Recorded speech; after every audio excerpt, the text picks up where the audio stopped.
아멘. 옆상의 사람이다. 성령 충만하십시오. 예, 강하고 담대하십시오. 예, 일생 지은 죄를 용서해 주십시오. 예, 오늘은 행복한 모임의 특징이라는 제목으로 하나님 말씀 증거하도록 하겠습니다. 누구나 다 행복하기를 원합니다. 특별히 크리스천들은 행복하기를 더 원하겠죠. 길이 있습니다. 그 길 따라가면은 행복이 있다는 것입니다. 오늘 28절, 29절만 보시면 일어나서 감사하고 그의 남편은 칭찬한다.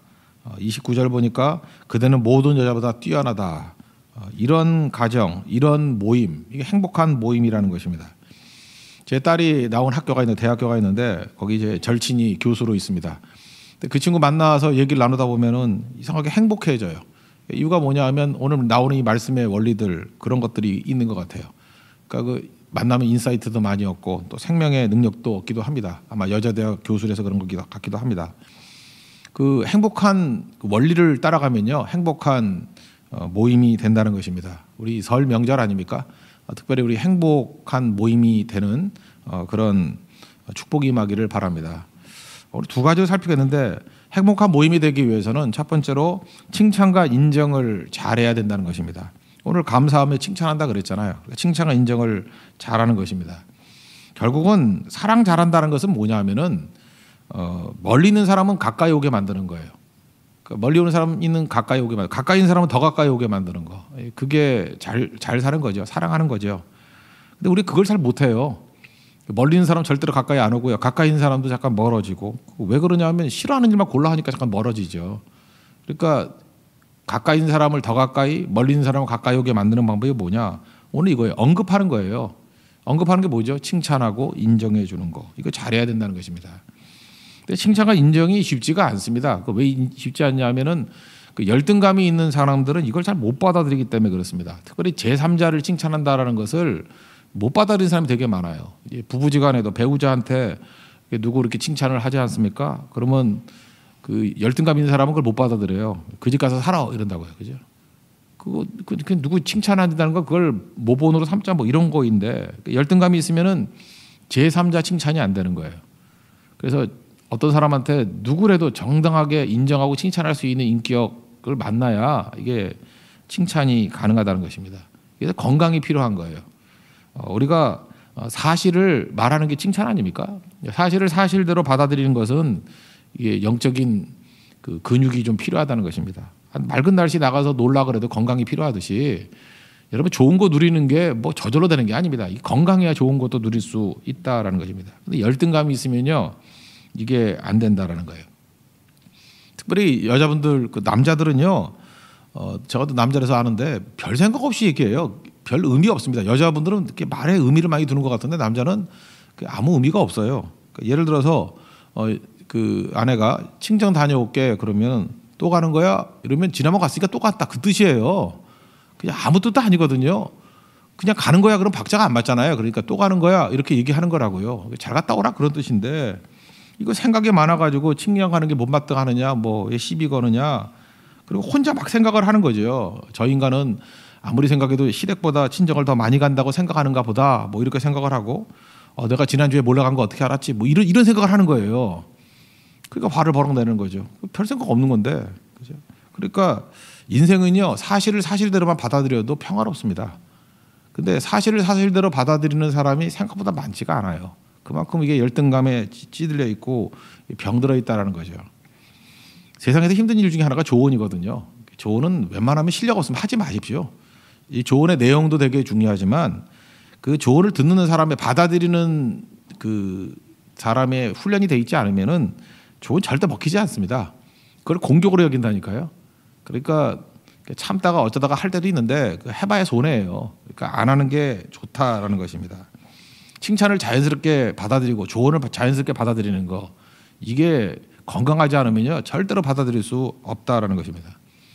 여러분 이렇게 조언은 그렇지만 칭찬 받아들이는 게 뭐가 힘드냐 그러는데 여러분들 일상생활에서 한번 칭찬을 한번 해보십시오. 칭찬을 하면은 거의 90% 사람이 아니라 그래요. 그죠? 너 진짜 웃음이 아름답다 그러면 아니래요. 그럼 어쩌란 말이에요 그러면. 예를 들어서 이렇게 음식 같은 거 잘 차려 놓지 않았습니까? 정말 잘 차리고 맛있습니다. 그러면 아니래요. 차린 게 없대요. 이게 차린 게 없으면 뭐가 차린 게 있는 거예요? 상다리가 부러질 정도로 차려놨는데. 그러니까 그렇게 그걸 겸손이라고 배웠는지 부정을 배웠는지 모르겠지만 그냥 누가 칭찬을 하면요 그냥 감사합니다 그러면 되는 거예요. 그러니까 받아들이십시오. 예, 영접하라고요. 그렇게 인정해 주니까 얼마나 좋아요. 감사합니다 그러는 거죠. 뭐 예를 들어서 제가 목사 설교하러 나갈 때 설교 은혜 많이 받았습니다. 아니에요. 그럼 뭐 사탄의 말씀 증거한 거예요? 그럼 아니죠. 그러면 감사합니다 그러면 되는 거죠. 그죠? 감사합니다. 더 열심히 하겠습니다.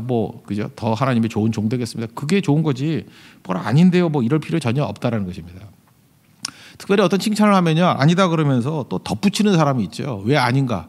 자기는 그래 잘못한다 그러면 잘못하는 거 쭉 나열을 해요. 그 참 고통스럽거든요. 한마디를 부인하는데 부인하는 거에 설득력을 더 가하기 위해서 자기가 얼마나 잘못하는지를 쭉 얘기를 해요. 근데 대화라는 게 이렇게 맞장구를 쳐야 재밌는 거 아니에요. 그래 너 진짜 못하더라 이럴 수도 없고 참 힘들어지는 거거든요. 그러니까 침묵이 흐르는 거죠. 그래서 관계가 깨져버리는 거예요. 그러니까 칭찬하거나 이러면 아니라 그러지 말고 그냥 감사합니다 그러라고요. 나이에 비해서 젊어 보입니다 그러면 아니에요 그러지 말고 예, 감사합니다 그러라고요. 그게 제일 좋은 거라는 것입니다. 가까운 관계에 있는 사람들에게 중요한 건데 상대를 불편하게 만드는 일을 절대로 안 하는 게 중요하다고 생각합니다. 그래서 중요한 건 있는 거 사실대로 인정해 주는 거예요. 여러분들이 자리에 앉을 때 옆에 누가 앉아주는 게 고맙지 않아요? 외롭지 않고. 그래서 감사합니다 옆에 앉아줘서 그런 거고 항상 인상을 이렇게 밝게 맞아줘서 감사합니다. 그렇게 인정해 주라고요. 그런 것들이 우리 삶을 더 풍요롭게 만든다는 것입니다. 오늘도 여러분들 이제 사람들 많이 만날 거 아닙니까? 만날 때 이 칭찬과 인정 이걸 통해서 우리 더 가까워지는 모습이 있기를 바랍니다. 생명과 죽음 이게 성경의 중요한 주제 아닙니까? 생명이라는 건 뭘까요? 살아있다라는 게 뭘까요? 이게 alive 이게 살아있다라는 게 뭘까? 그러니까 이 순간이 지나면 그 다음 순간이 있다 그게 살아있는 거 아니에요? 그래서 관계도요 살아있는 관계는 지금 만나고 다음에 또 만날 걸 생각하는 게 살아있는 관계예요. 근데 어떤 사람은 다시는 안 만날 것 같이 다음이 없는 것 같이 만남을 끝내버리죠. 죽음이죠. 그래서 뒤끝이 나쁜 사람들 죽음을 느끼는 거라고. 그런 사람하고는 상종 안 하는 게 좋아요. 왜냐하면 그 사람 절대로 열매 맺는 인생이 못 됩니다. 그러니까 뭐든지 살아있는 건 뭐냐 하면요. 살아있다는 게 그거 아니에요. 지금 내가 현재가 있고 그 다음이 있는 거 아니에요. 그게 살아있는 거 아니에요. 그러니까 뭐든지 그 다음이 있도록. 우리 대만 선교도 마찬가지예요. 10차 대만 선교를 갔잖아요. 근데 살아있는 선교였어요. 왜냐하면 마지막 인사가 뭐냐 하면은 여름에 또 보자 했어요. 그죠? 그 다음으로 연결이 되잖아요. 그러니까 살아있는 거죠. 이자 가면 언제 오나 어이 그거 아니잖아요. 그죠? 근데 어떤 사람은 다신 보고 싶지 않아요. 다신 보나 봐라. 이게 죽음이거든요. 그러니까 인간관계를 그렇게 맺으면 안 되는 거죠.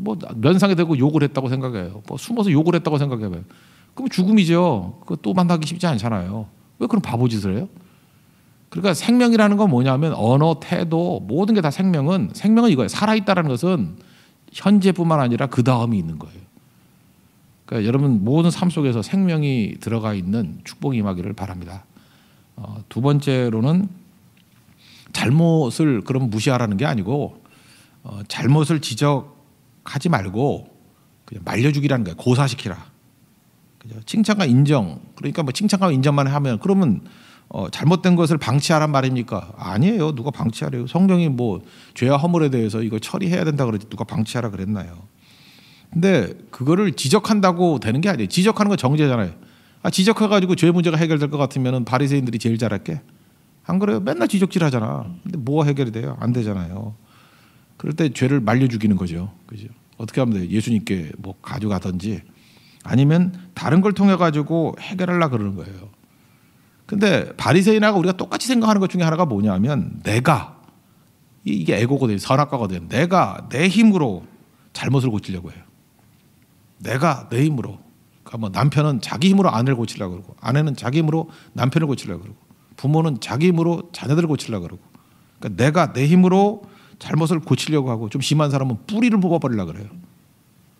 근데 모든 조언이나 이렇게 지적은요 부작용이 되게 많아요. 아까도 얘기했잖아요. 상대가 준비가 안 돼 있으면 해봐야 그 소용없다니까요. 오히려 상처만 주고 받아들일 준비가 안 된 사람한테는 조언도 어려워요. 하지 말라고요. 할 필요도 없어요. 하고 후회하고 하는데 내가 왜 이 짓을 또 하지 하고 준비가 안 되면 안 하는 게 좋아요. 깨지면 또 와요. 도와달라고. 그러니까 그때까지 기다려야지 어떡하겠어. 자기 그릇이 그런 걸. 그래서 박살났을 때 오거든요. 그때 성심껏 도와주면 되는 거고. 상대가 어리석은 거죠. 그렇게 조언할 필요가 없다는 거예요, 그건. 그런데 한번 생각해 보세요. 부작용이 없는데 부작용이 생기는데 이 세상에서 잘못을 지적해도 부작용이 없게 하실 수 있는 분이 딱 한 분 계세요. 그게 하나님이에요. 그죠? 부작용 없이 우리를 지적하고 변화시킬 수 있는 유일한 분이 하나님 한 분이시라고요. 근데 그분이 안 하고 있잖아요, 지금. 근데 왜 내가 하려고 그래? 모든 걸 지적해가지고 부작용 없이 변화시킬 수 있는 분이 하나님이신데 하나님이 지금 그걸 안 하고 있잖아요. 그 타임은 아니라는 거예요. 근데 왜 내가 하려고 그래요? 이걸 뭐라 그러죠? 그냥 나대는 거예요. 나대는 거고 설치는 거예요. 교만한 거라고. 그러니까 기다려야죠. 하나님이 안 하시는 걸 왜 자꾸 내가 하려고 그래? 하나님이 뭐 그거 안 하시겠어요? 어떤 사람은 하나님께 다루고 있을 때가 있어요. 그럴 때는 하나님 다루시는구나. 잘 도와줘야지. 이러면 되는 거지. 하나님이 지금 놔두고 있거든요. 때가 아니기 때문에. 그 하나님 놔두는데 왜 내가 설쳐요? 하나님보다 앞서지 말라는 것 중에 하나가 이것도 돼요. 기도보다 앞서지 말라는 것이 누구 조언하고 지적질하고 뭐 이러는 것도 똑같다고요. 하나님이 놔두는데 왜 인간이 설치고 있어? 하나님이 부작용 없이 치유하실 타이밍을 구하고 있는 건데. 지적하면요. 히드라 머리가 똑같아요. 하나 자르면 두 개 나요.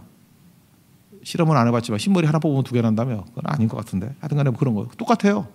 하나 지적하면 두 가지가 되는 거죠.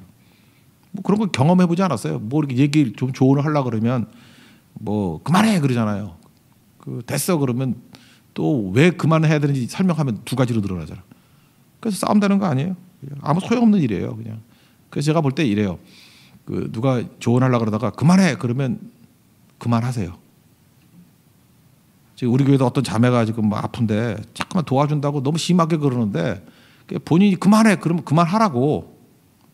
잠깐만 오버하지 말고 그만 멈출 필요성이 있어요. 아빠 죽을 때 되면 또 와요. 그러니까 놔두라고. 그만할 필요성이 있다고. 왜냐하면 그 상대에 대해서 그렇게 막 윽박지르면 안 되는 거죠. 근데 그만해 그러면 그만할 때 내가 바보 되는 것 같은 느낌이 있어요. 그래서 잘 보세요. 자기 자존심 때문에 더 하는 경우도 있다고. 그러니까 바보 되라고요. 세상에서 좋은 자가 되려면 바보 되는 거예요. 그만해 그럼 그만하고요. 뭐 사랑하기 때문에 한다느니 뭐 이런 소리 하지 말고. 그래서 중요한 거는 지적보다 중요한 것은 매듭 짓는 거예요. 매듭을 잘 짓는 건데 매듭 잘 짓기 위해서는 해석을 하는 거죠.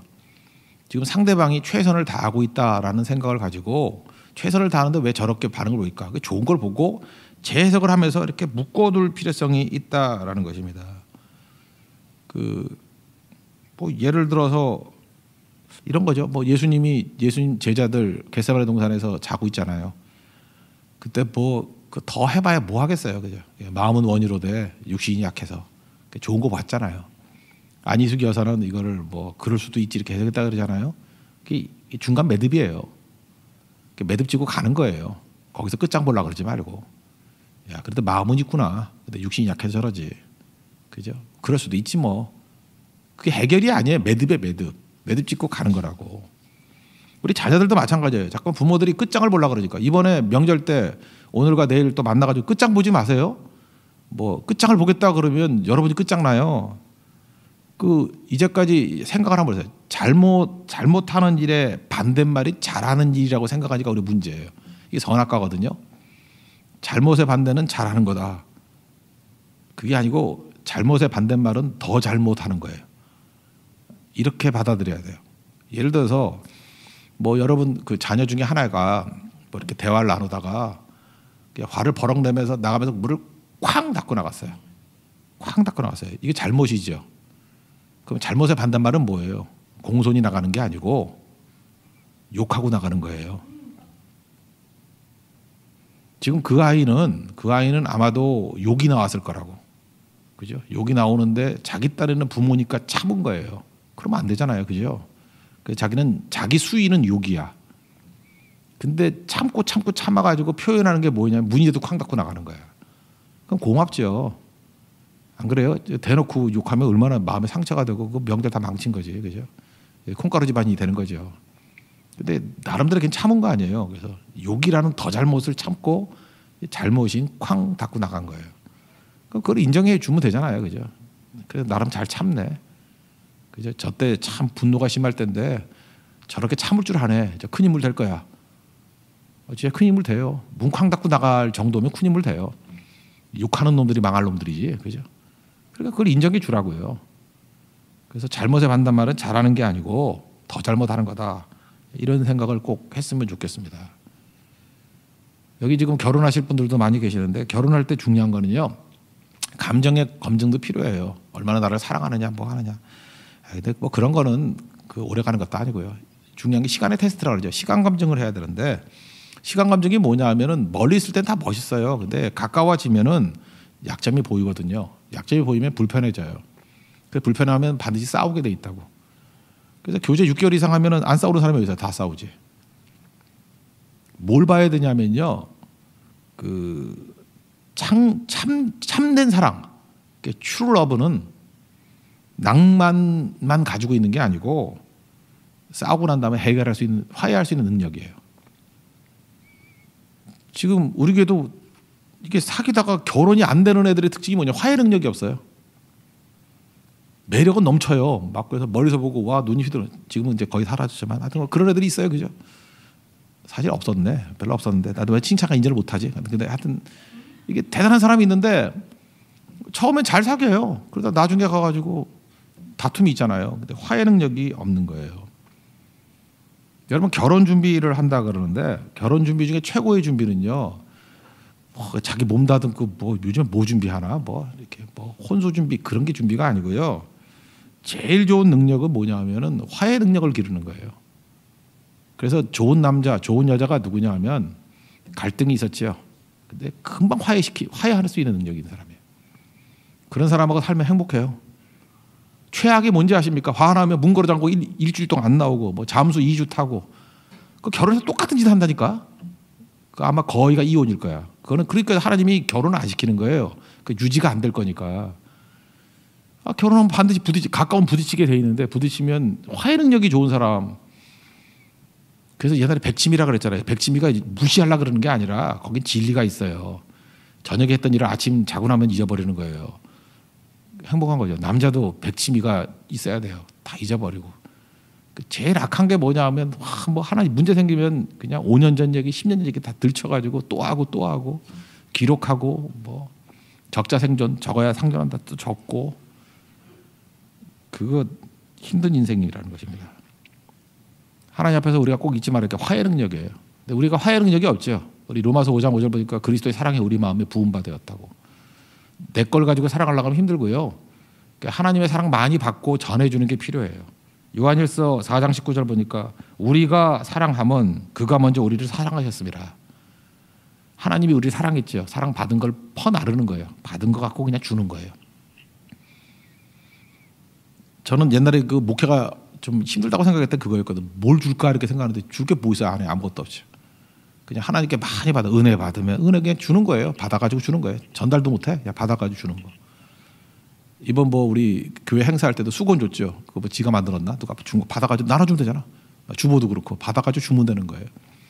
하나님께 은혜 받으면 은혜 주면 되고 사랑 받으면 사랑 주면 되는 거고 용서 받으면 용서 주면 되는 거고. 그러니까 받으십시오.